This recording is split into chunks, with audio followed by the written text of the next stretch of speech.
Bem-vindos ao mais um episódio do Café com Bis. Hoje eu estou com o Uxley Dias, fundador do Punk Metrics, e já passou por empresas como Loft, Log, Wine e Microsoft. Bem-vindo, Uxley, e muito obrigada por ter topado o convite de bater esse papo aqui com a gente. Tudo bem contigo? Tudo jóia, Jazz. Obrigado você pelo convite. Eu já tinha escutado um episódio bem bacana do podcast de vocês. Eu acho que eu até comentei, né, e lá no grupo que você tinha compartilhado. É um prazer poder estar aqui e bater esse papo com vocês. Adoro fazer isso, fazer novas conexões. Vamos aí. Hoje eu estou no papel da universitária que foi iludida, que é o quê? Quando a gente está na escola, quando você é ruim de matemática, todo mundo diz, ai, você pode ser publicitário, você é Uhum. bom de artes, né? Aí, beleza, cresci, virei marqueteira e me deparei com um mundo que não é. Até caminhei ali no Todo brand, mundo, mas todo mundo te enganou. fui enganada. E hoje eu sou de humanas aqui tentando sobreviver no mundo dos dados, dos resultados e super numérico e cercada de engenheiros. E aí eu tô Nossa. representando aqui a galera da miçanga nessa conversa. A pegada aqui, a Uhum. miçanguinha, sonho de uma praia, uma coisa, uma água de coco, vender miçanga na praia, assim, sabe? Sim, Quando olha os dashboards. E aí eu vou fazer pergunta besta mesmo. Então, de sim. cara, só para as pessoas entenderem o seu background, conta pra gente um pouco da sua história e depois eu taco um monte de perguntas. E você vai se decepcionar, porque eu fui enganado também.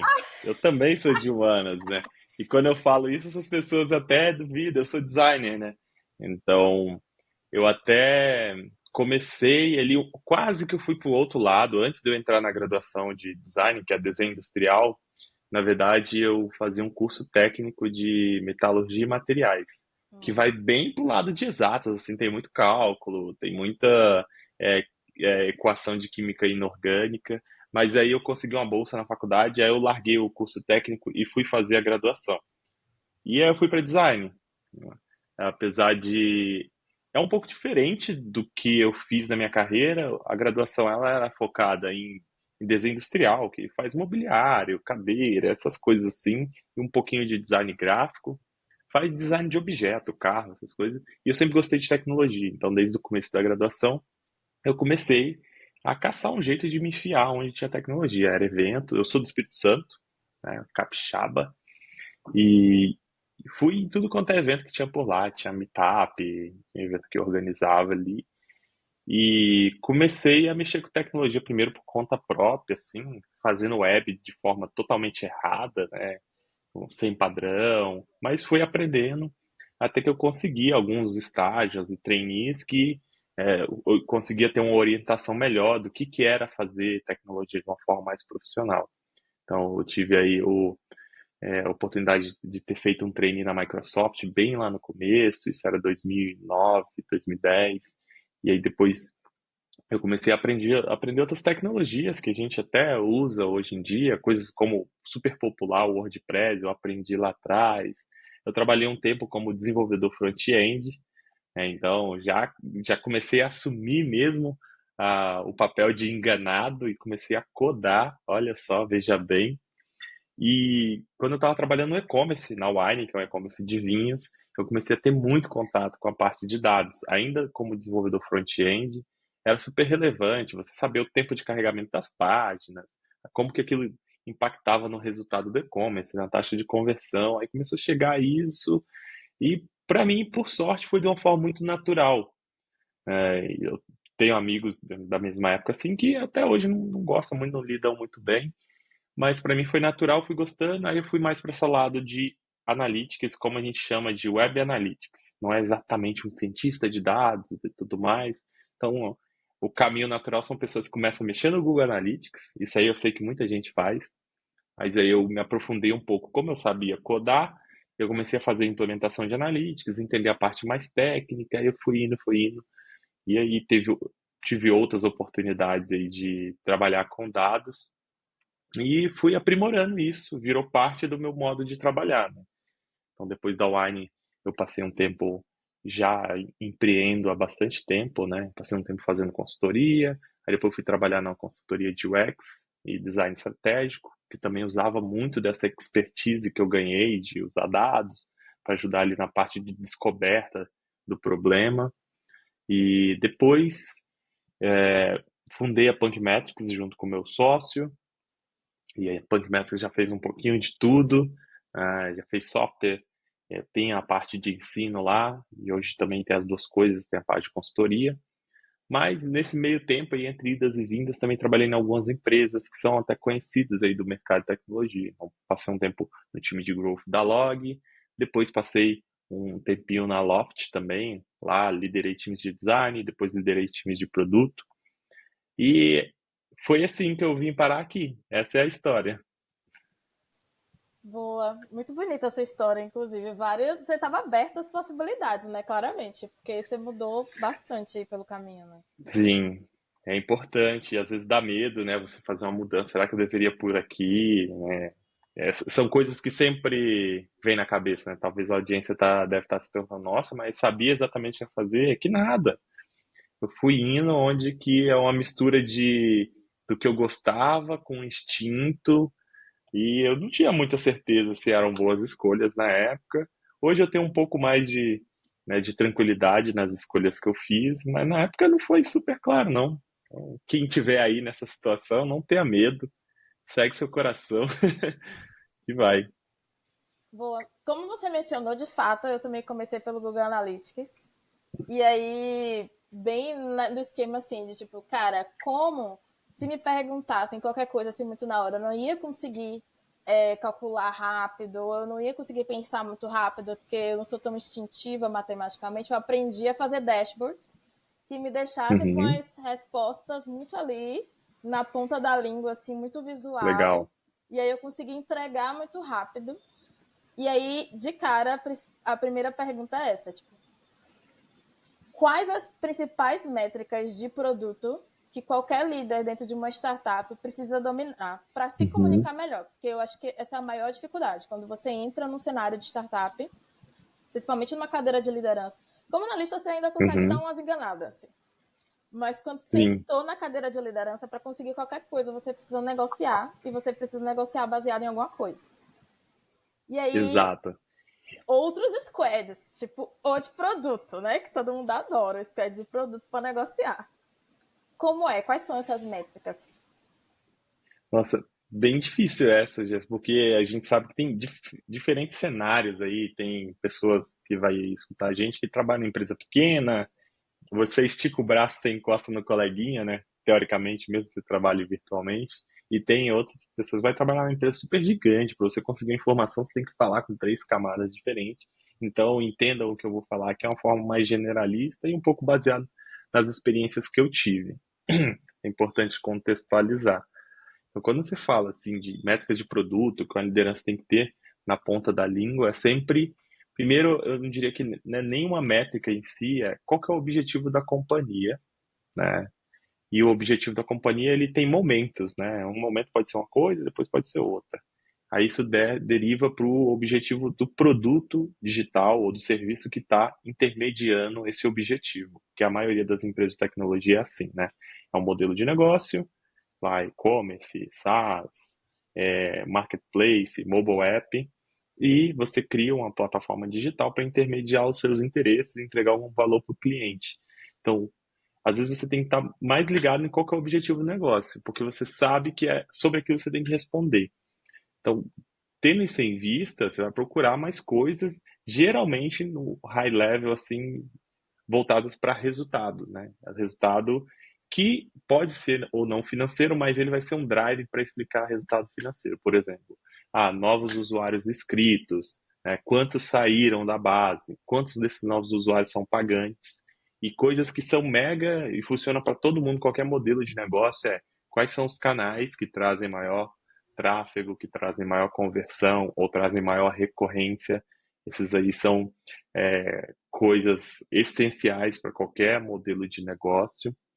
E aí depois você, passando dessa área de report, assim, mais high level, que eventualmente você vai entrar no falar de dinheiro, né? Quanto de receita monetária chegou através do seu produto, ou está se repetindo através da recorrência dentro do seu produto. Depois que passar dessa camada, a gente começa a falar um pouco de métricas de experiência em geral. como que os usuários estão se relacionando com o produto. E aí tem uma infinidade de métricas que dá para ficar a noite inteira listando aqui. Tipo, beleza. Aí é como se tivesse uma grande. Eu consigo olhar as métricas assim, como se fosse uma grande lojinha. Eu sou uma pessoa visual, né, no caso.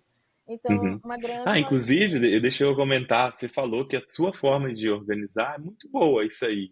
Para quem tem é, dificuldade com números em geral, você tem que procurar uma forma de que tornar aquele.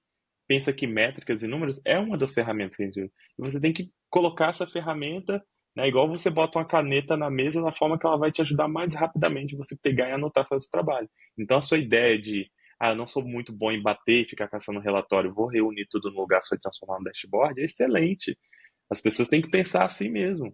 Não preciso ser a melhor pessoa, não preciso amar o tema de métricas ou qualquer outra temática que tenha dentro do nosso mundo, né? Tem tema de SEO, de escrita, que eu acho que aí você domina muito bem. Eu não sou bom em escrita, então eu uso vários artefatos para tentar me sair um pouquinho melhor. Eu deixo sempre ativado o Language Tool, o corretor. Quando eu vou escrever em inglês, eu ligo o Grammarly, porque eu sei que nessa skill eu não sou bom. Então, eu reviso, tem meus amigos que ajudam a revisar o texto. Então, essa estratégia que você comentou de organizar os dados de uma forma acessível, que vai facilitar o seu dia, de bater o olho e passar, é uma estratégia ótima. Eu acho que esses modelo de pensar tem que ser replicado. Cara, é isso que eu ia falar, sobre modelo de pensamento. Tipo, uma grande lojinha, 300 métricas lá. Só que não adianta nada você ter as métricas disponíveis, mesmo quando você chega e já tá tudo lá muito organizado, se você não sabe o que você quer. Tanto o que você. A que informação você precisa, na verdade, e o que você quer construir. E muito do que a gente vê, às vezes, pelo menos eu passei por essa fase Uhum. da dificuldade, que era olhar para os números e tentar encontrar nos números a resposta, mas na verdade o caminho é inverso. Eu preciso ter uma questão e os números precisam me Uhum. responder se é essa questão ou não. Aí a pergunta vem agora, a parte difícil. Como é que faz para desenvolver uma qualidade de raciocínio lógico, assim, que consiga te dar essa noção, entendeu? De tipo, Nossa, como ler, entende? só pergunta difícil, só pergunta É, difícil. porque assim, a dificuldade de quem não é nativo numérico é você olhar Uhum. tudo e encontrar o problema. Então, assim, se não for muito, sei lá, um ROI negativo, para você encontrar o problema, é tipo, cara, você Às não vezes vai não ver vê, né? rápido. Exato, você não vai ver rápido. Como é que faz esse setup mental aí? Nossa, olha, confesso que eu não sei um passo a passo e se eu hoje em dia tenho um pouco dessa skill é que eu fui acumulando, acumulando por prática, tá sempre muito próximo disso. Mas eu sei de coisas que facilitam, que às vezes não tem, e aí se eu fugir do assunto aqui, você me resgata de volta, me dá um esporro e fala, volta, não, é por aqui. É que eu Pode ir à vejo vontade. muitas coisas que facilitam, se você quer criar uma boa forma de fazer boas perguntas, ao invés de mergulhar no mar de números e se perder, a informação ela tem que estar muito difusa. E a gente volta para questões muito básicas dos modelos organizacionais, né? Como que a empresa está organizada? Quais são os fluxos de comunicação? Quais são as ferramentas que essa pessoa usa? Então, eu vejo isso sempre, inclusive em consultorias que eu faço, que tem um time no nível tático querendo subir um número, alcançar uma métrica ou melhorar uma performance ou uma experiência. Só que aí quando você começa a conversar com as lideranças ou, né, com as diretorias, você vê que a pessoa está olhando para um outro lado. E aí você percebe que não houve um desdobramento em cascata do objetivo.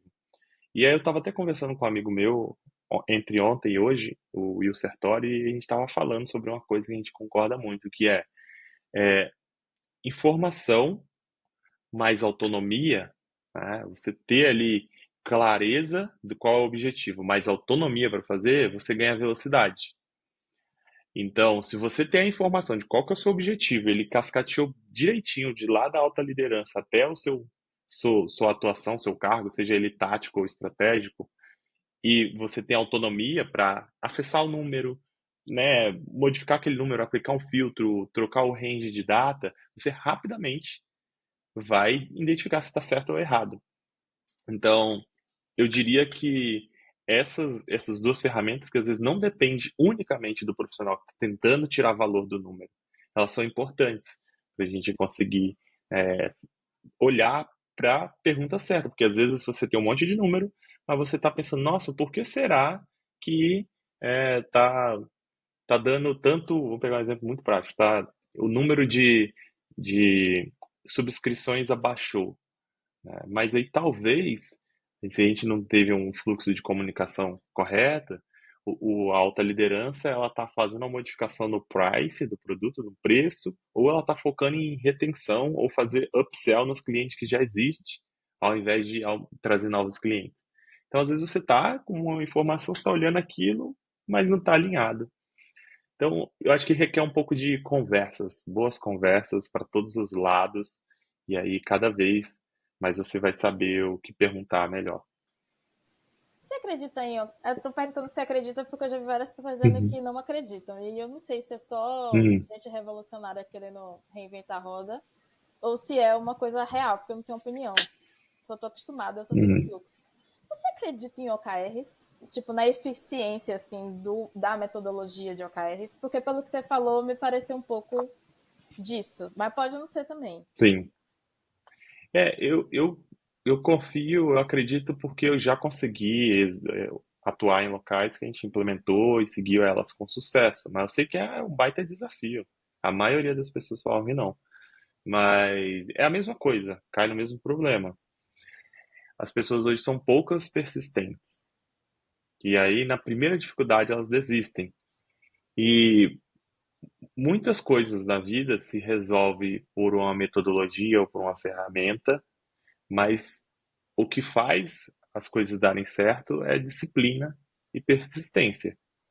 Se na primeira dificuldade, e se você, vamos supor, a gente é aqui em um time de 5 pessoas. Nós aqui temos, tá eu, você e mais 5 pessoas. Se a gente fez uma reunião, a gente combinou que a gente vai seguir o KR e outras 2 pessoas decidiram por conta própria que elas não vão seguir as OKRs, não vão atualizar, elas estão sendo, como que eu posso dizer? Elas estão praticamente jogando contra o nosso time. Elas poderiam ter levantado a mão e falar: olha, não entendi, olha, essa metodologia não serve para mim, para o meu subtask aqui não faz sentido, ou eu não concordei com os OKRs que foram colocados, esse é um caminho. Mas simplesmente a pessoa optar por conta própria, achando, é muito chato fazer isso, que é um outro tipo de discurso que eu particularmente não corroboro, que é convenhamos, seja você está empreendendo, você está trabalhando na empresa, você está fazendo isso para ganhar dinheiro, tem alguém pagando para você fazer isso, tem uma empresa pagando para fazer isso.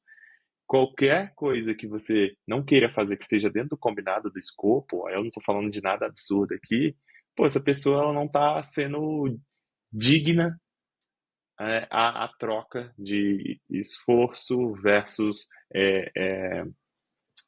remuneração sobre aquilo. Então, OKRs, ele entra um pouco nesse sentido. É difícil você entrar no consenso, mas às vezes as pessoas entram no consenso na reunião, saem da reunião, elas decidem por si só que não vão fazer mais. Resumindo, eu acredito em OKR, já tive bons casos de muito bem aplicados, mas não é a ferramenta, é o comprometimento das pessoas. Quando você falou isso, me lembrou muito da dinâmica salesperson com CRM. Tipo, se a pessoa não tá preenchendo CRM, cara, isso é um problema comportamental, não necessariamente problema do CRM, sabe? Exato. Mas pensando em OKR, eu acho que o principal problema é na definição textual dos KR, sabe? Tipo, às vezes eu Uhum, acho que um não, eu acho super normal não acertar de primeira, inclusive, assim, tipo, principalmente se uhum, é a primeira rodada de implementação da metodologia. Mas eu também entendo que as pessoas têm que ter atenção suficiente para perceber que aquela redação precisa ser mudada. Ou que a empresa caminhou para um lugar onde talvez não seja mais aquele KR, mas um que possa suprir as atuais necessidades, entende? Então, eu acho que tem um nível de calibração e de diálogo que tem. talvez não é todo mundo que esteja ali no Uhum, ritmo para conseguir fazer, entendeu? sim. Até porque, concordo muito, você lembrei de várias vezes aqui, poxa, até mencionando, quando a gente começou a fazer o OKRs na Loft, todo mundo era ruim. Todo mundo era ruim. Só que OKRs é uma coisa que se faz em conjunto. Então, uma coisa que a gente fazia a gente fazia um draft na tabela, um rascunho, e começava a escrever a partir dos objetivos que a empresa derivava para a gente. Aí a gente dava uma oportunidade para as pessoas comentarem, dar sugestão de melhor escrita ou de por que aquela OKR não estava explícita, ou se ela acabava limitando as possibilidades de alcançar aquele objetivo, que é um dos grandes problemas que acontece em OKR. Você acaba escrevendo o que, que você vai fazer e você limita, se isso aqui não der certo, o que, que você vai fazer depois, né? Então a gente fazia essa rodada de comentários e tudo mais, depois a gente fazia uma, duas, até três sessões ao vivo, síncrona com todo mundo, passando, olha, a gente está fazendo isso por causa disso, disso e disso, esse é o número que a gente quer buscar, mas a gente tem, né, tantas possibilidades, a gente não fechou o cerco em uma task só, e a gente foi conversando, conversando, e juntos, depois de algumas rodadas, não foram poucas, eu estou falando rodadas de diferentes quarters, tá?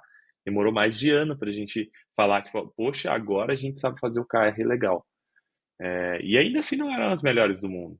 Por isso que eu tô falando, eu volto no ponto anterior, tem que ter um pouco de persistência, porque ninguém vai acertar de primeira, como você falou. E a escrita realmente ela é uma pegadinha ali, e eu digo isso porque eu dou aula também nesse tema, e aí um dos assuntos que a gente ensina é o OKRs, e a gente vê os alunos caindo na mesma pegadinha que o OKR te dá, né? E você escreve exatamente o que você fazer, você bota ali, né, uma coisa que vai te limitar. Se você não fizer aquilo e der errado, acabou suas possibilidades de alcançar o objetivo. Eu vejo isso sempre. Boa. E aí, voltando só pra. Amei essa devagada que a gente não tava no roteiro, galera, falar sobre o KR, mas é porque a bola ficou muito certinho, assim, ficou muito, muito filezinho. E aí, voltando para métricas gerais de negócio, tem alguma que você acredita que, principalmente, pode ser métricas de negócio, mas olhando mais seu produto, que é muito mais que você abraça, você acha que tem alguma métrica que é super subestimada, assim, ninguém olha para ela, mas que ela pode esconder muito ouro, assim, de estratégia, de achados, assim, bacana? Tem, tem, e não só uma, tem muitas.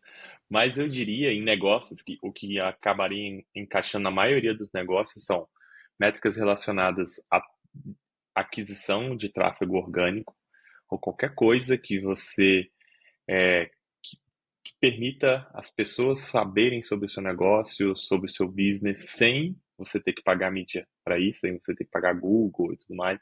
Então aí vem uma série de temas que, inclusive, acho que você também trabalha muito nisso, que é PR, posicionamento, blogging, todas essas coisas. A galera subestima isso de uma tal maneira, né? Não é uma métrica só, obviamente, é um conjunto de métricas. E a outra coisa está relacionado a uma coisa que impacta diretamente isso, que é tempo de carregamento das aplicações.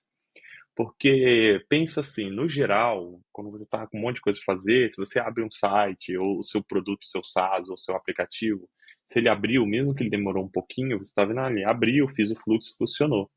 Mas tem uma série de pesquisas que mostram que o tempo de carregamento ele influencia bastante, não só na tomada de decisão, na percepção de imagem da empresa, né, do quão boa ela é, não é, e, e ela também impacta nos resultados financeiros, né, porque tem ali o tempo de carregamento, se a pessoa vai comprar, vai ter uma boa experiência, ela vai querer voltar depois, e todas as notas de avaliação. Então, quem tiver curioso aí para ver isso, uma coisa mais embasada, no blog da Punk Metrics tem um artigo que fala sobre isso, né? Que é tempo de carregamento e performance da aplicação, e lá tem todas as fontes. Tem uma pesquisa do Google que mostra todos esses dados que eu estou falando. Tem, antigamente, uma ferramenta do Google que você botava o seu site, o seu segmento, qual país que você estava, quantidade de volume de usuários que você tinha e ticket médio, e ela te mostrava o quantos milissegundos você reduzisse no tempo de carregamento, quanto de receita a mais você teria.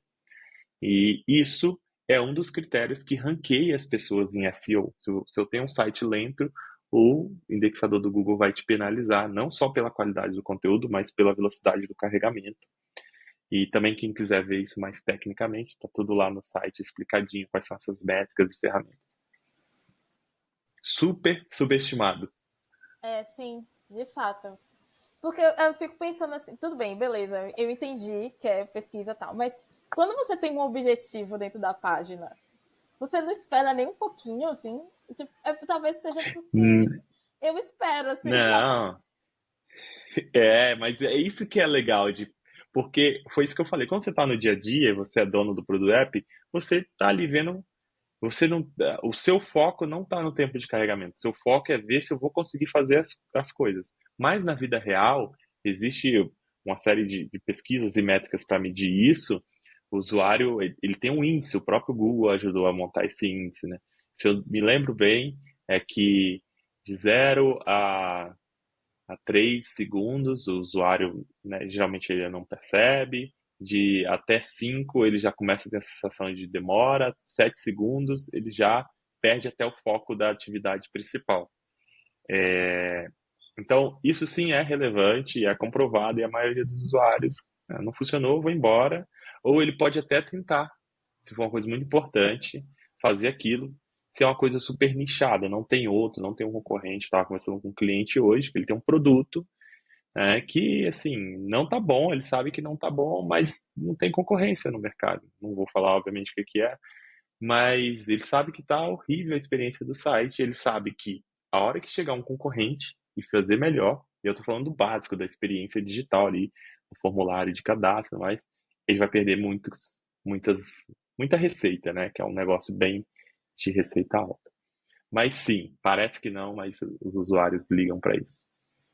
Eu vou prestar atenção no meu próprio comportamento em relação a isso, porque capaz de, tipo, se eu não conheço a marca, talvez eu não espere mesmo.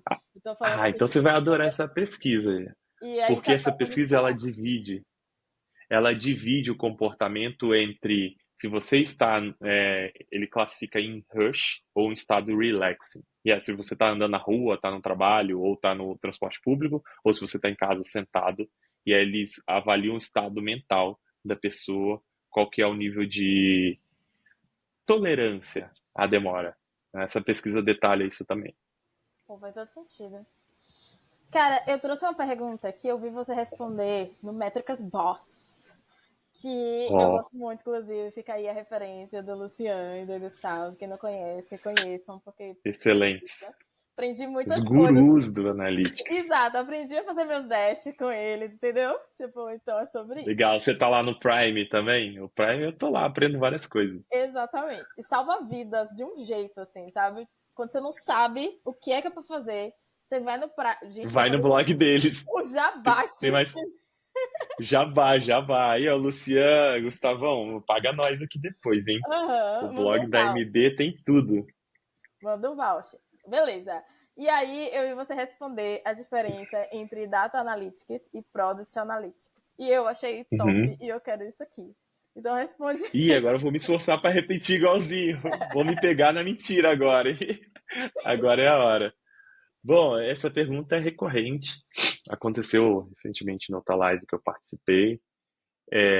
Vamos supor, no universo de dados, a gente pode falar que é a mesma coisa, que está debaixo de um grande guarda-chuva se você não é uma pessoa especialista, né? Se você é um generalista em geral, se está falando do assunto numa roda aberta, fala que é a mesma coisa, vai ser mais fácil, vai para o próximo tópico. Mas falando de afins práticos, Product Analytics ele se caracteriza muito pela análise de dados comportamentais gerado pelos usuários enquanto eles interagem com o seu produto digital. Tá? E aí, inclua assim, em produto digital IoT, devices conectados, porque ele tem a capacidade de enviar dados para algum lugar, mas ele é muito mais voltado para isso. Data Analytics é bem mais amplo. Tem mais um monte de outras sub-áreas, né? Fala de engenharia de dados, né? Você preparar os dados, arquitetura, infra, transformação de dados, data visualization. Tem uma série de coisas dentro desse guarda-chuva de dados e a característica é que pode ser dados de qualquer coisa, pode ser dados da indústria. Né? Tem uma esteira, está passando tantos negócios lá e está contando quantos negócios passou na esteira. Aquilo é uma máquina rodando, né? Geralmente são dados sistêmicos contabilizados, algumas pessoas chamam também de dado transacional, né? Não transação no sentido de uma compra, mas transações sistêmicas que acontecem. Quando a gente traz isso para o mundo digital, que é onde a gente atua mesmo com produtos digitais, interfaces, onde a gente interage, a grande diferença esse é um exemplo que eu costumo usar porque ele é um pouco mais fácil para as pessoas aterrissar. Quando você está no e-commerce, por exemplo, aí você passa lá por alguns passos, né? Você visualiza o produto, você adiciona ele no carrinho, vai no checkout, adiciona o seu método de pagamento, seu endereço e finaliza a compra. Aí eu já falei mais de 5 passos aqui, né? Se você olhar numa ferramenta de Product Analytics, você consegue enxergar todos esses passos, mesmo se a pessoa desistiu e não foi até o final.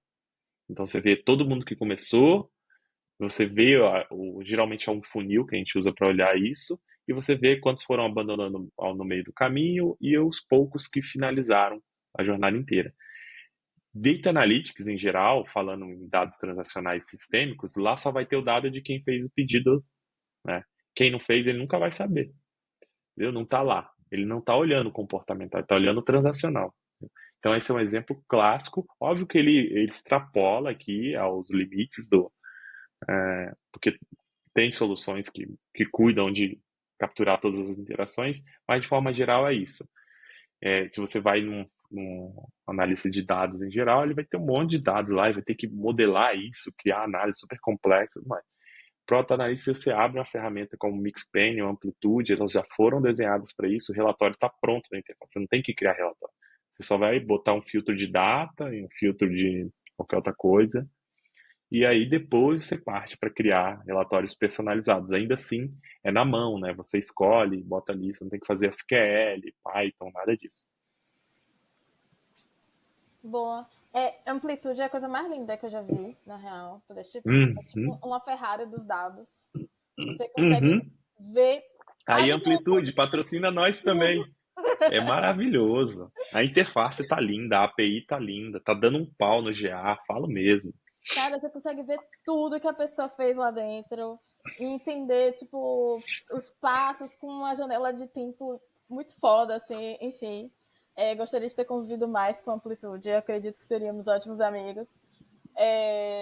Mas, pensando em comportamento, no final das contas, tudo que a gente falou aqui foi comportamento do usuário.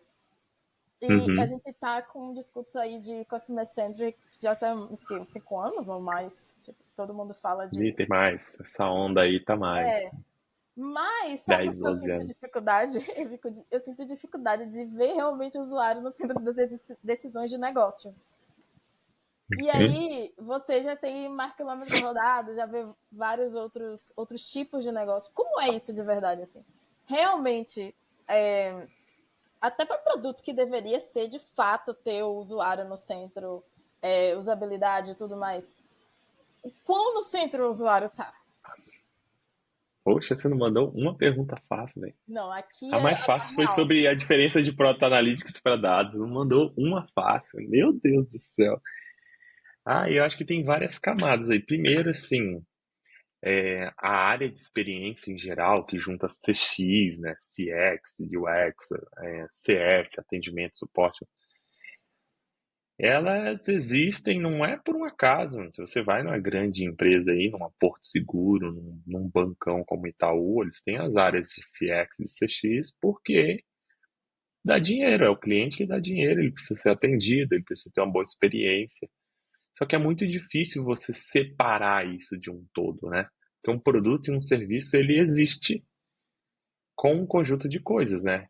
São as regras financeiras, as regras de negócio, são as pessoas que trabalham para fazer aquilo viabilizar, os parceiros, as integrações, e aí vai ter uma interface ou não que intermedia aquilo, um canal de atendimento, algumas pessoas atendendo. Então, é um todo. Só que quando a gente tenta trazer isso só para o lado de experiência, fica uma conversa ainda um pouco difícil, né? A gente está há um tempão nessa conversa de justificar e o usuário está no centro mesmo ou não.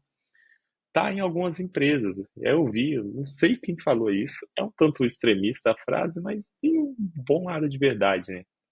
Então, a pessoa falava mais assim, você acha que a Apple tem essa coisa de experiência do usuário, da experiência impecável, né? Você pega os softwares da Apple, a grande maioria tem uma experiência, uma interface visual muito bem trabalhada. Não é só porque é legal, é porque dá dinheiro. E dá dinheiro. Então, acho que E aí o outro lado dessa faceta é ser centrado no usuário tem a ver com a cultura da empresa. Então, se as pessoas que são as lideranças da empresa, seja elas fundadoras ou não, se elas têm essa mentalidade, se elas têm essa inclinação, é muito mais provável que todas as pessoas, né, que trabalham e vai refletir nos clientes. Aí, se você tem uma liderança, uma cultura da empresa que não valoriza isso, é muito difícil você advogar a favor. Porque não é fácil você falar que é fazer um proxy direto de experiência e dinheiro. Dá, quando, né? Mas se você, como eu falei, se você separa falar que experiência não faz parte do todo e não faz parte do modelo de negócio, aí fica muito difícil. É uma conversa que a gente está nessa há um tempão, tentando falar de ROI de UX, ROI de CX. Dá, tem meios de fazer. Eu concordo que é a forma mais correta? Eu particularmente não. Quando é, eu vejo assim esses discursos, eu quero justificar o valor de design. Gente, design trabalha no time que tem pessoas engenheiras, pessoas product managers, pessoas product market, copywriters, todo mundo trabalhando no mesmo produto. Se tirar o engenheiro, também o produto não vai sair do mesmo jeito. Então, como é que justifica? Se tirar a pessoa redatora, né, se tirar o design da mesma forma, não tem que tentar justificar o quanto que é o custo do design para resolver. É o bolo todo. Não tem um produto que funciona só com design. Se você desenhar, é que a gente está avançando muito em no-code e inteligência artificial. Eu ia falar, se você só desenhar a interface no Figma, o produto não está pronto. Mas hoje em dia dá para você fazer algumas coisas sem ter necessariamente que codar. Mas não é um produto é, escalável. Quer dizer, até eu posso estar aqui me contradizendo aqui, porque o no-code avançou bastante. Mas o que eu quero dizer a tecnologia em si, ela não existe só puramente pelo design. Tem que ter tecnologia embarcado, tem que ter um bom texto, tem que ter um bom atendimento, tem que ter um preço atrativo, tem que entregar uma oferta de valor. Essa coisa de procurar justificar o que a experiência traz de valor é meio falácia. Sabe o que eu senti no seu discurso, Huxley? Eu senti. Ódio. Não, Não, eu senti uma energia do branding, assim, do time de branding, brand. tentando provar que tinha dinheiro, O brand sabe? sofre da mesma coisa. Eu senti uma O brand energia de todos tão os amiguinhos forte. do. É, mas é Mas, isso mesmo. mas assim, você ficou falando e eu fiquei pensando em várias coisas. Inclusive que, tipo, quando a startup tá ali, tipo, early, sabe? Tipo, seed pra seed, o usuário é um deus do produto, velho. Tipo, você quer arranjar logo o PMF, você quer conseguir botar os clientes para dentro, então é aquele negócio, sales faz discovery lá, e aí descobre as features, você faz as features para o cliente. É agonia danada. Uhum, Aí uhum, depois que passa dessa fase, assim, já tá sólido ali, já tem um lugarzinho e tal. Daí, de repente, os clientes começam a reclamar sobre fricções específicas que, tipo, deixam mais difícil ou complica. E aí você espera que aquilo apareça no roadmap. Não vai ser priorizado, velho. E aí, por que vai ser priorizado outras questões de conquista de mais mercado, de, sabe, olha para outros pontos e deixa de colocar o usuário. Se a minha tese acabou de nascer na minha uhum, cabeça. uhum. Você acha que o usuário no centro tem muito mais a ver com a maturidade da empresa no sentido de busca por provar lucratividade? Vamos dizer assim. Faz sentido o que eu Hum. perguntei ou ficou meio embaçado?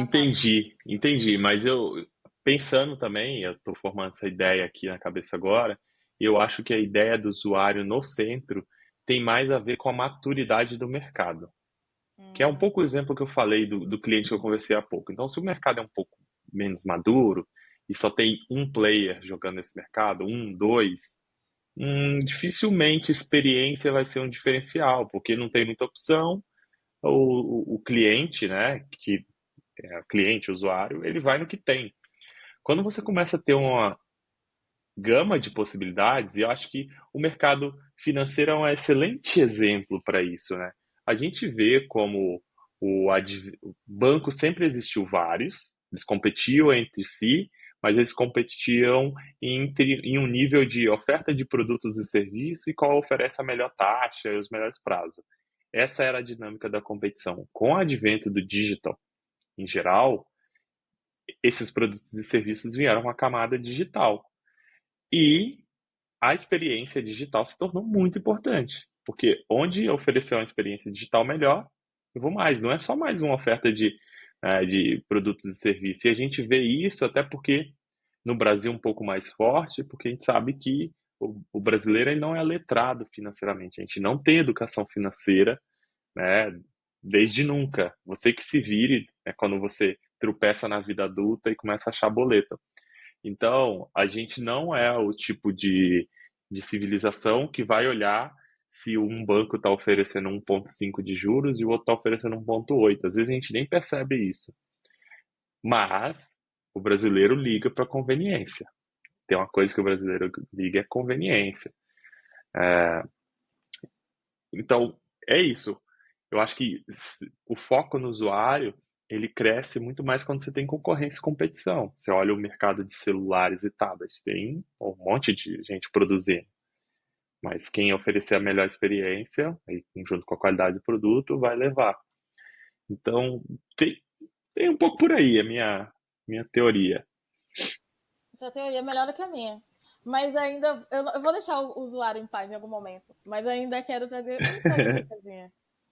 Que é, Ah, tipo, o surgimento da cadeira do PMM. Tipo, quando a gente traz o PMM para a conversa, ele chega com a função de ser a pessoa que consegue ser dentro de produto que o marketing não consegue ser, porque não consegue ter a linguagem ali, e ser dentro de produto a visão do usuário, a visão do cliente, o que o cliente precisa, o que o cliente quer. Assim. E quando a gente olha, eu pensando aqui na minha cadeira de marketing, na minha cadeira de branding, a gente lida todos os dias com a dinâmica de que, assim, pô, a gente consegue fazer um trabalho de listening, a gente consegue ver o que o usuário está falando e o que o usuário deseja, mas a gente não consegue vender isso para cima. Mas, no final das contas, todas as vezes que a gente faz ações baseadas no que os usuários querem, pelo menos nas minhas vezes, elas converteram e performaram muito melhor do que as ações que eram vindas de top-down, entendeu? Tipo, de que era o que a empresa, sabe, achava que era interessante naquele momento e queria empurrar a goela abaixo ao cliente. Aí, qual é o meu uhum, raciocínio disso? Eu não trouxe essas informações à toa, eu estou criando aqui a linha enquanto eu falo. Porque será que a gente só não encontrou a forma de escutar o usuário, mas no final das contas tá todo mundo tentando fazer isso e encontrar a voz certa para fazer isso? Tipo, pô, velho, o mercado fundou uma cadeira para fazer isso, entendeu? Tipo, o PMM existe para fazer uhum. isso. Tem empresas que tiraram eles já? Claro. Tem. Mas entende o que eu quero dizer? En- Entendo, mas PMM é uma função nova e tem poucas pessoas, né? Principalmente no Brasil atuando nisso. Mas para mim, tudo que você descreveu é o trabalho que o design faz, ou deveria fazer, né? Escutar o Sobreposição. usuário, fazer o que o usuário. E aí falando aqui uma boa pessoa designer, ela vai entender como comunicar aquilo, tanto visualmente quanto escrita, textual e vídeo, qual que é a melhor experiência, o tamanho, né, das coisas, dos botões, é, escutar o usuário e projetar o produto. Esse é o trabalho do designer. Tanto é que eu acho que o mercado teve esse movimento de inflar um pouco os times e botar vários papéis dentro, ao ponto da gente ver um time com PM, PMM, um Product Design, um UX Writer, né, que é o pessoa de copy ali, Uhum. mas com um viés muito de experiência. Todo time de engenharia, time de dados, então, poxa, o que que essa galera toda está fazendo? Quando você pega os princípios de design é forma e função.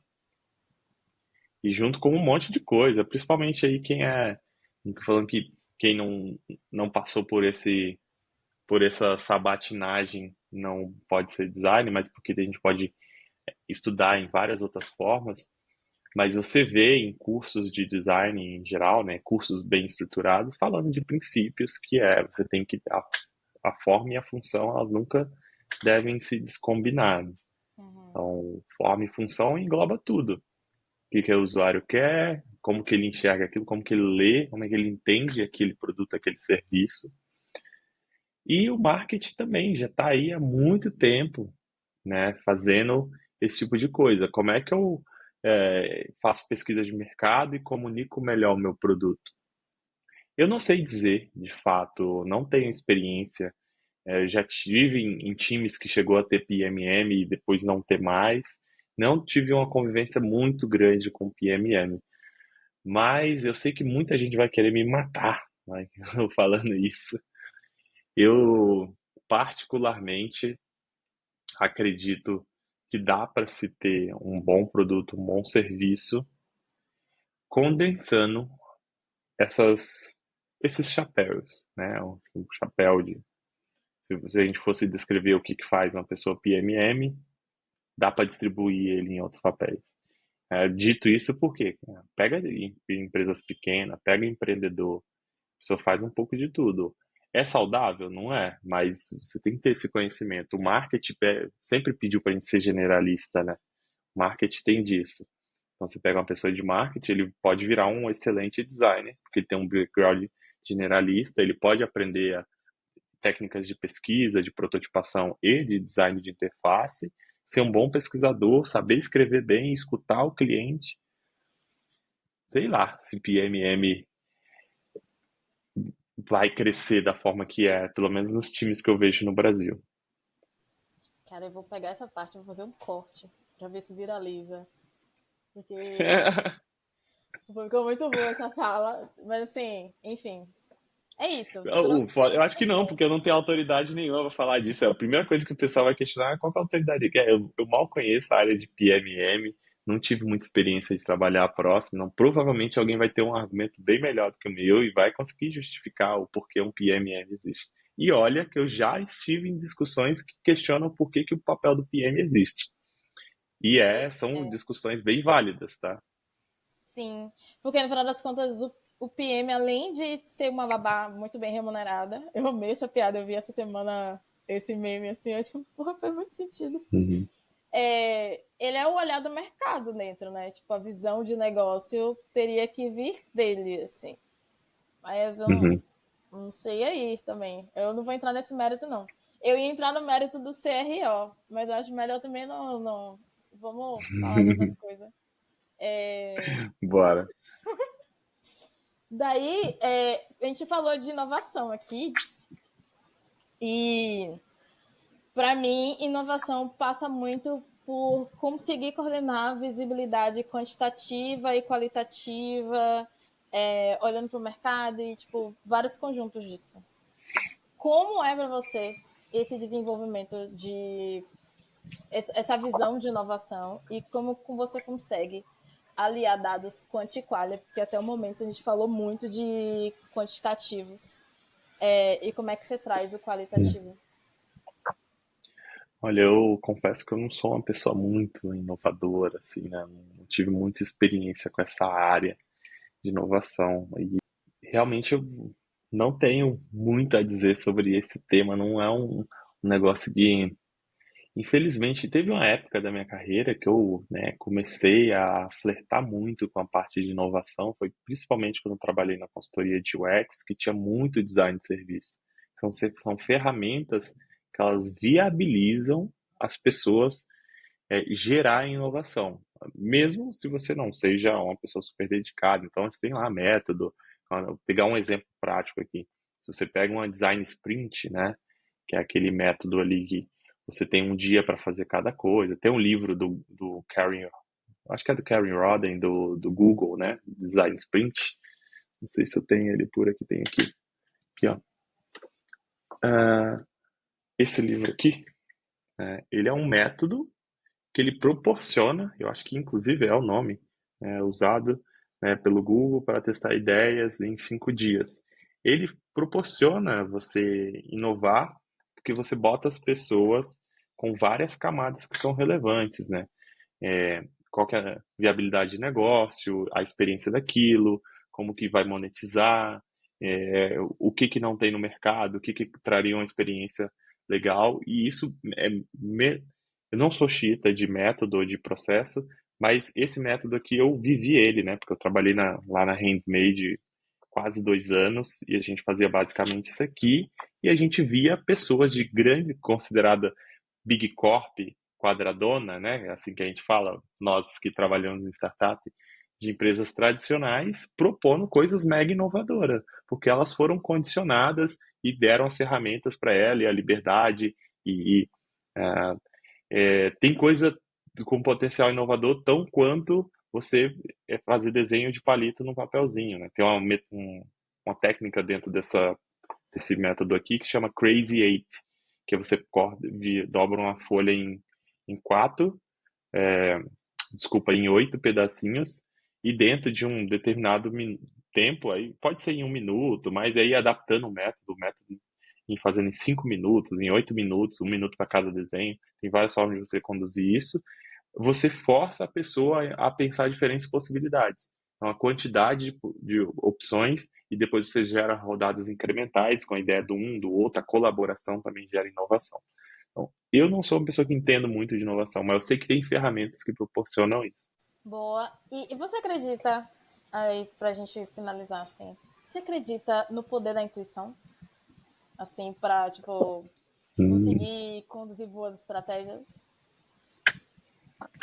olha, intuição acho que é uma coisa muito forte assim para se falar. Ela é bem válida para coisas pessoais. Ah, cara, você precisa tomar uma decisão de vida, uma decisão pessoal, se você vai mudar de cidade ou não, se você vai fazer aquela viagem, se você deveria dar o primeiro passo e falar com aquela pessoa. Isso aí, intuição serve para isso, né? Se a gente está falando aqui no mundo de negócios, é mais confiável você se apegar em fatos, né? Uma pessoa pode falar, eu tive a intuição de abrir um negócio. Duvido que a pessoa teve a intuição de abrir um negócio sem enxergar alguma possibilidade de uma demanda, observação. Mesmo uma pessoa que está na rua, trabalha num lugar, parada no mesmo dia, né, todos os dias num lugar, ele fica observando e ele vai notar a necessidade. Ah, tive a ideia de abrir uma loja disso aqui. Não, não é intuição. Não, no mundo dos negócios, intuição, não sei se. Ah, você pode dar uma sorte, mas é fruto do acaso. Você seguir a intuição, mas é melhor trabalhar com fatos. Eu não estou falando nem de dados, exatamente, dados mega quantitativos. Poxa, eu trabalho aqui na rua e todo dia eu vejo 5 pessoas tentando comprar sei lá, comprar um pão de queijo, um café, mas ele vai no mercadinho e se decepciona que não tem. Pô, vou abrir um negócio. Então, são informações que você vê. Se você ficar um dia parado na Avenida Paulista, você vai ver uma oportunidade de negócio. E isso não é intuição, isso é informação. E o que você acha que é a dificuldade das pessoas conseguirem, então, fazer defesa das ideias baseadas, assim, em fatos, no fim das contas? Porque tem uma dificuldade de montar um discurso, né? Que seja assim, do jeito que o seu foi. Tipo, eu vi 5 e no final das contas isso é um indício de uma Uhum. existência de uma demanda, vamos dizer assim, que gera uma hipótese que pode ser comprovada através de, sei lá, um negócio mínimo de uma barraquinha de pão de Uhum. queijo. Beleza. Qual você acha que é a maior dificuldade das pessoas chegarem a essa estrutura? Bom, se a gente falando do Brasil em geral, todos nós estamos overlotados e sobrecarregados de trabalho, de problemas sociais, de problemas pessoais, familiares, financeiros. A primeira coisa é você ter banda mental e saúde mental para você pensar, né? Você ser criativo é uma coisa. E essa série de complicações leva a gente para um outro lugar, né? Se você está sempre trabalhando, depois você está eh, enfiado em um transporte público para demorar 2 horas para chegar em casa e todas essas coisas, ela te tira uma capacidade que é essencial, que é da escuta. Então, a gente aprende muitas coisas escutando, e se você não consegue escutar, você não consegue criar repertório, ter ideias e ver outras coisas assim. Se você, não sei se você já teve essa experiência ou se alguém que está nos ouvindo aqui teve essa experiência. Se alguém, né, poucos privilegiados tiveram na vida a chance de tirar umas férias, aquelas férias assim de mais de uma semana, pelo menos duas, que na primeira semana você se desligou do trabalho e na segunda você só está vivendo em outro lugar, tá andando na rua, o quanto você passa a prestar atenção em outras coisas e ter ideias, que você não consegue ter essas ideias enquanto você está todo dia batendo cartão e trabalhando. Então, essa dificuldade de montar uma ideia e pensar e defender ela começa por aí, né? Nós não somos, pô, a gente, é, como eu posso dizer? Pô, uma pessoa que não tem uma preocupação, sabe? Não tem um boleto para pagar, receber uma boa educação, tá num lugar confortável, não tá sentindo fome, frio e calor. É óbvio que essa pessoa vai ter mais possibilidade de pensar algo, estruturar e tudo mais, tudo mais. Os milhares de empreendedores brasileiros que tem são guerreiros de ter uma ideia, defender, conseguir tornar aquilo lucrativo, né? Porque né, é difícil pra cacete. Realmente. Eu fui longe aqui na resposta, mas é um pouco Foi. disso. Eu ia perguntar assim, tá, mas como é que você desenvolvia seu time, sabe? Mas você me deixou tão reflexiva, porque de fato, na primeira vez que eu tive a oportunidade de fazer uma viagem e eu decidi não levar o computador, foi totalmente diferente, assim, parecia que eu nunca tinha viajado na vida, sabe? Foi uma experiência muito nova. E eu sabia que se eu tivesse com o computador ali, eu ia estar usando o tempo livre, com muitas aspas, Uhum, para fazer alguma uhum, coisa, para ler alguma coisa, adiantar alguma coisa. E, cara, eu voltei muito mais, com a cabeça muito mais ventilada, assim, sabe? Foi outra experiência é. de férias, assim. Mas eu vou fazer essa pergunta mesmo. Como é que você desenvolvia seu time é, para ter O uma time do estrutura trabalho, no dia a dia. para ter uma estrutura de narrativa melhor, assim, para defender as ideias?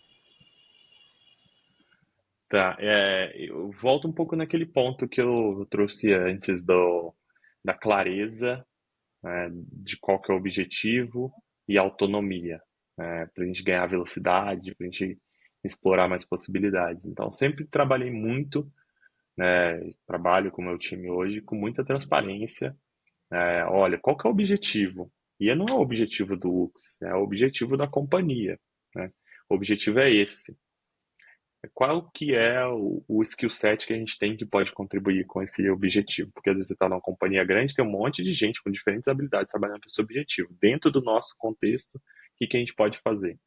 Então, uma coisa é dar bastante clareza para as pessoas que estão trabalhando, tá perto, no momento que tem dúvida, dificuldades ali de para onde que vai, como que vai, e trabalhando em parceria, né?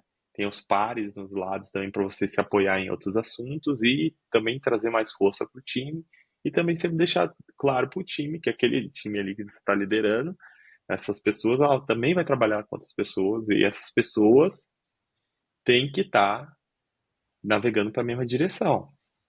Então, é, óbvio que sempre vai ter atritos ou não, mas quando no momento de dificuldade ou de comunicar alguma coisa assim, você tem que sempre relembrar, falar assim, olha, por que que a gente está fazendo isso mesmo? A gente está fazendo isso para atingir o objetivo tal, tá? Então essa ideia que a gente está propondo vai na direção do objetivo? E aí a própria você faz uma pergunta e deixa a própria pessoa responder. É muito fácil, né? Quando você tem clareza do objetivo e você tem autonomia, é muito fácil. Só que no dia a dia do processo a gente se perde. Principalmente quem gosta de coisas técnicas. Eu, por exemplo, eu gosto muito da parte técnica, né? De olhar a integração, de inteligência artificial, de automação, de dados. Então, às vezes, poxa, eu sei que tem um objetivo, mas eu vou gastar um tempo ali que é um tanto prazeroso de você fazer aquela parte técnica. Pessoas que trabalham em tecnologia, principalmente pessoas desenvolvedoras, gostam muito disso. Só que ela faz muito deep dive, um dos papéis da liderança é você pegar e voltar, dar um pause e clarear de novo, não, por que a gente está fazendo isso? A gente não vai nesse lado pelo desafio técnico, porque você está com puta tesão de testar uma nova framework de front-end que sai no mercado. É legal, a gente tem que equilibrar essas duas coisas, mas isso conversa com o resto da companhia, principalmente se você trabalha numa empresa muito grande. Quantas pessoas sabem esse novo framework? E se eu fizer esse framework novo, ou o que já está aqui estabelecido, que nem é tão velho assim, quanto tempo a gente chega no objetivo da companhia? Então você tem que começar a gerar esses questionamentos. E o outro lado de desenvolver equipe é conhecimento, compartilhar conhecimento, né? Quem sabe mais ajuda o que sabe um pouco menos, aprende com o outro. Se você não consegue dar banda de tudo, chama pessoas para mentorar, cursos, treinamentos, fomenta participar de outros eventos. Não tem um pouco de várias camadas aí de gestão e desenvolvimento de pessoas. Massa. E aí, agora realmente caminhando para as últimas perguntas. Tem uma pergunta clássica aqui, que eu faço em todos os episódios. Já tivemos todo tipo de resposta. Eu me sinto inspirada por Hum, todas. E surpreendida um pouco a algum nível, todas, e eu tomo todas para mim também. uhum. Se o Huxley de hoje, quando você tem 30 e poucos, não sei, não vou ser invasiva com a sua idade, 34. não. Nada. Vou fazer 35 Eu esse acabei de mês. fazer 34, tô aí na flor da idade. Se o Huxley Estamos jovens. de 34 encontrasse, com a Uhum, cabeça que você tem agora, encontrasse o Huxley de 18, 20 anos uhum, e pudesse dar um uhum, conselho que fosse assim, tipo, uhum. mudar o jogo completamente e criar um atalho absurdo para esse brother, qual seria esse conselho? Bom, vai ser muito específico sobre mim, tá? Não sei se vai ajudar. É, faz algum sacrifício e se aprofunda, vai estudar inglês. Eu fui estudar inglês muito tarde na minha vida, eu perdi muitas oportunidades. Tive muitas outras dificuldades também. Então, sei lá, a primeira vez que eu fui estudar inglês formalmente, assim, já era 2017. E até hoje eu estou aí estudando inglês, já fiz. Antigamente eu teria a possibilidade, talvez, de ter largado algumas coisas e ficado um tempo fora fazendo intercâmbio e tudo mais. Mas depois que você está muito avançado aí, não estou dizendo que é impossível, mas todo mundo sabe que fica cada vez mais difícil. Né? Você tem outras camadas de responsabilidade, uma série de responsabilidades, inclusive financeiras, para cumprir. É muito difícil você parar a tua vida e fazer um intercâmbio. Então, eu não consegui fazer quando eu era jovem, e eu tento fazer de uma forma diferente agora, depois de velho. Eu venho fazendo isso há algum tempo. Toda vez que dá, eu vou para fora, fico um mês, 2 meses fora estudando, faço aula particular. É, geralmente eu paro nessas viradas de ano, mas o ano passado eu fiz aula particular o ano inteiro. E ainda assim não tá bom. Melhorei bastante, melhorei, mas a duras penas. Porque a maioria das pessoas sabe, quando você não aprende idioma quando você é mais novo, criança aprende idiomas com uma facilidade absurda, né? Porque eles estão formando ali, fazendo as conexões neurais e criando novos neurônios. Então, eu ainda tenho uma certa dificuldade, me viro muito bem, consigo me comunicar, viajo sempre, estou sempre para fora, tenho amigos, né, que só falam inglês, mas foi uma ralação. Até aqui eu continuo estudando. Então, o conselho é, você tem a oportunidade de aprender um outro idioma, principalmente inglês, né, que é o mais requisitado, vai, se joga. Se você tem condição financeira, se você não tem, né, se você tem condição de fazer uma pausa e ficar um tempo fazendo a imersão, vai. Boa. Não, pelos dados que você passou, eu consigo perceber que você está muito mais na zona da exigência de perfeição do que de uma pessoa que não consegue falar inglês. Porque, pô, tem amigos que só falam inglês. Ah, não, Não, hoje eu falo bem inglês, eu me viro bem, consumo muito conteúdo em inglês. Hoje eu tô bem, não tô aqui, também não tô fazendo todo esse, poxa, não consigo, eu queria um inglês perfeito. Nem é isso, eu nem acho que as pessoas não devem ter sotaque, sabe? Aquele pessoal que acha que você não tem Uhum. que ter sotaque. Claro que tem que ter sotaque, pô. No Brasil a gente adora sotaque e eu sou de fato, assim, hoje eu me viro muito bem. Agora foi uma ralação, né? Ah, com certeza Isso mesmo. me pega bastante, porque eu já estive abrindo aqui, eu já estive no local de ter vergonha de um grupo começar a falar inglês perto, eu falei, nossa, tomara que não venham falar comigo. Ou já tá trabalhando em empresas até, que, poxa, ia ter uma reunião em inglês, eu falei, caramba, agora fodeu, mano, será que vai entrar alguém na reunião comigo? Será que eu vou ter que falar? Ou as pessoas vão responder a maioria das coisas? É esse tipo de situação, né, que vai começar a acontecer e aconteceu comigo e que, mano, vai pegar em vários lugares das pessoas, te toca no teu pessoal, né? E aí é inevitável a gente não tocar nesse assunto que pessoas pretas vindas da periferia vai ter maior dificuldade, além das várias lentes, né, de conceitos pré-estabelecidos que vêm no olhar sobre as nossas pessoas. Puta, é muito mais fácil você ver uma pessoa que não é uma pessoa negra falando inglês de uma forma muito mais fluente. E aí, poxa, não sou eu que vou ficar aqui dando as justificativas por quê? Porque também essas coisas são dados estatísticos e está publicado em tudo quanto é lugar.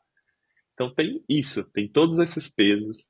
E sobre a mulher, sobre a pessoa LGBT, sobre a pessoa negra, sempre vai recair mais e vai te pegar, ele vai te sequestrar no teu medo, no teu, né, na tua autoestima ali. E é isso. Então são da mesma forma que a gente tem, principalmente as mulheres, têm receio de falar em público, de falar numa reunião que está cheia de homens. Uma pessoa que não sabe falar direito o idioma vai ter receio de falar, porque ela- aquilo ali não é ela não está na zona de conforto, né? E ainda assim vai ter, né, como no geral as mulheres costumam dizer, né, a autoestima do homem hétero branco, às vezes ele não fala bem o idioma, ele vai falar, vai estar nem aí, e a mulher vai com o inglês às vezes melhor do que esse homem branco, não vai falar por receio. Enfim, isso toca várias camadas aí. Eu acho que vocês conseguiram entender o recado. Sim, com certeza, mas eu gostaria de dizer que uma vez que eu entendi que, cara, eu me comunico bem, sobrevivo bem, consigo falar com gente gringa, consigo isso aqui. Velho, não é que eu desisti, eu parei de perseguir o, tipo, ser tananã de nível de inglês, Uhum. sacou? Comecei a aprender outros idiomas, agora eu já tô, tipo, intermediário de espanhol, mas se me perguntar qual é o meu Nossa, nível espanhol de acho bonito. Pô, mas você pergunta qual é o meu nível de inglês. Velho, eu sobrevivo bem. Se tiver que escrever, vou sofrer, porque eu não tenho hábito, mas a gente bota aí Uhum. um chat GPT pra ajudar a gente. E pronto, entende? Tipo, hoje eu sou muito mais leve em relação a isso. Eu quero é ser poliglota, meu amigo, sabe? E É, isso, aí vem inglês, vem espanhol, um dia vai vir o francês e vamos jogando. Mas, enfim, acho que ter isso com um pouco mais de leveza ajuda, mas eu também nunca fui confrontada com isso no ambiente de trabalho. Tipo, sempre uhum. aprendi porque sempre achei necessário, estudei porque acho necessário, estudo ainda porque acho necessário, mas nunca precisei utilizar. A grande verdade é essa. Então, fica aí. Realmente, estudem idiomas, que é muito gostosinho você chegar na gringa e você conversar É, e falar as coisas do Brasil e aprender, tipo, abre culturalmente, sim, sim. loucamente, É. velho. Eu moro na Vila Madalena, né? Você bem sabe, você já me encontrou por aqui nas ruas. Eu encontro muitas pessoas de outros países o tempo inteiro, assim, seja na rua saindo para almoçar ou num barzinho. E é muito legal mesmo. O minha grande questão, assim, de poder falar outros idiomas é se comunicar e conhecer gente de diferentes Uhum. culturas, né? A questão profissional é relevante, sim, mas hoje, assim, eu estou bem satisfeito com a capacidade que eu tenho, mas a exigência sempre vai aparecer. E essa é a recomendação, gente. Aprendam Aprendam um inglês. idioma, seja pelo profissional, seja pelo seu desenvolvimento pessoal. É, vai Abre pelo portas. desenvolvimento pessoal também, porque, tipo, na primeira vez que você conseguir trocar uma ideia, a sensação é muito boa. É muito, muito, muito empoderada mesmo. Brasileiro sempre vai achar defeito no seu inglês, mas quando você conversa com o gringo vai dizer: É, Nossa, o inglês é tão bom. é exatamente isso. Isso vai aumentar sua autoestima grandemente. Então, vai de Omogle, vai de chat roulette, vai se virando aí. E, momento jabá. tem jabá Hum, e recomendação. Geralmente eu sempre peço recomendação de algum ou livro, filme, qualquer coisa que você esteja vendo no momento que você acha que pode engrandecer intelectualmente nossos ouvintes. boa. Então vou de recomendação. Ah, você ia falar mais. Não, vai Tem de mais uma recomendação coisa. primeiro, vai de recomendação. Vou de recomendação primeiro, para depois fazer algum jabá. Livro. Tem um livro muito bom que eu já conhecia ele, mas não, né, não tinha parado para ler. Eu li no ano passado, que chama A Coragem para Liderar, da Brené Brown. É um excelente livro, muito bom. A Coragem para Liderar. E não é necessariamente se você quer ser um líder ou não, é você liderar as suas atitudes, o seu próprio eu, as suas relações. É bem legal esse livro. E recomendação, pô, a gente está aí é, prestes a ver o filme de um dos meus maiores ídolos, assim, e que revolucionou o mundo e a música. Vão assistir o filme One Love, do Bob Marley. Chega no cinema esse final de semana, já tem algum lugar que tem pré-estreia, mas até ter saído esse episódio, com certeza já vai ter rolado. Então essa é a recomendação de filme, eu tô mega ansioso, vou lá ver no primeiro dia. Nossa, vi o trailer, parece incrível mesmo. Ah, eu vou recomendar um livro. Eu vou recomendar o livro Admirável Mundo Novo, de Huxley Aldous, que eu não sei se você já Aldous Huxley. finalmente ler esse livro, meu livro favorito. Eu não li, Quando eu eu não conheci o li. Huxley, eu perguntei assim: você já leu Admirável Mundo Novo? Ele, Todo mundo me pergunta, eu sou a maior decepção desse nome. cara, eu, assim, é isso. Tipo, pra mim, a mãe dele deve ter escolhido esse nome por causa do autor. E ele tá aqui causando essa grande dor em todas as pessoas que são. E ele escreveu livros como A Ilha, Admirável Mundo Novo, tipo, Eu títulos tenho essa dívida incríveis. com o mundo. Beleza? E momento jabá, você obviamente vai falar aí da Metrics.